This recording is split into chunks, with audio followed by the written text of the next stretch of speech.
Bharatiya Janata party ने देश की राजधानी दिल्ली के मुख्यमंत्री पद के उम्मीदवार के रूप में रेखा गुप्ता के नाम की घोषणा कर दी है। अब दिल्ली की कमान उनके हाथों में होगी। दिल्ली के मुख्यमंत्री की कुर्सी संभालने वाली वह चौथी महिला होंगी। वहीं देश में मौजूदा मुख्यमंत्रियों में वह इकलौती महिला होंगी। आइए जानते हैं कि दिल्ली की नई मुख्यमंत्री की शैक्षिक योग्यता क्या है, यानी कि रेखा गुप्ता कितनी पढ़ी लिखी हैं।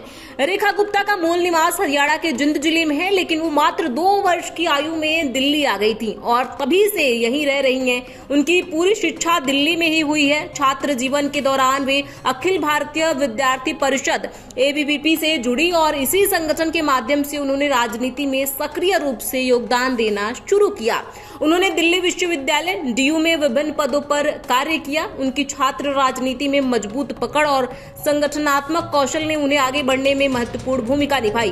दिल्ली की नई मुख्यमंत्री की शैक्षणिक पृष्ठभूमि की बात करें तो उन्होंने BCom और LLB की डिग्री हासिल की है। उन्होंने अपनी BCom की पढ़ाई दौलत राम कॉलेज से पूरी की। इसके अलावा लॉ की पढ़ाई उन्होंने चौधरी चरण सिंह यूनिवर्सिटी मेरठ से। आपको बता दें, दिल्ली की मुख्यमंत्री अब रेखा गुप्ता होंगी। बुधवार शाम विधायक दल की बैठक में इसका ऐलान कर दिया गया है। विधायक दल की बैठक से कुछ घंटे पहले ही ये खबरें आनी शुरू हो गई थी कि रेखा गुप्ता ही CM बनेंगी, क्योंकि RSS ने रेखा गुप्ता का नाम सुझाया था, जिसे भाजपा ने लिया है। पार्टी ने रविशंकर प्रसाद और ओम प्रकाश धनखड़ को पर्यवेक्षक बनाया था। दोनों ने विधायक दल की बैठक से पहले भाजपा के सभी विधायकों से एक-एक करके बात की। इसके बाद विधायक दल की बैठक में सतीश उपाध्याय और विजेंद्र गुप्ता ने रेखा गुप्ता के नाम का प्रस्ताव रखा। फिर CM के नाम का ऐलान किया गया। पहले खबर आई थी कि प्रवेश वर्मा डिप्टी CM और विजेंद्र गुप्ता विधानसभा स्पीकर होंगे, लेकिन इसकी भाजपा ने पुष्टि नहीं की है। बैठक में सिर्फ CM ही चुना गया है।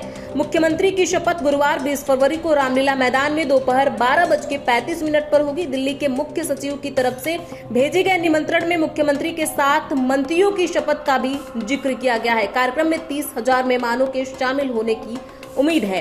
तो हमने आपको बताया कि रेखा गुप्ता कहां से आती हैं, कितनी पढ़ी लिखी हैं और अब रेखा गुप्ता ही दिल्ली की CM होगी। जिस तरीके से ये कहा जा रहा था कि दिल्ली की सत्ता में महिलाओं का अपना एक वर्चस्व रहा है, महिला का अपना एक इतिहास रहा है, उसी तरीके से BJP ने भी महिला CM बनाया है। अब देखना दिलचस्प होगा कि आगे और क्या कुछ होता है। आपकी क्या राय है, हमें कमेंट बॉक्स में लिख के जरूर बताएं। बहुत बहुत शुक्रिया।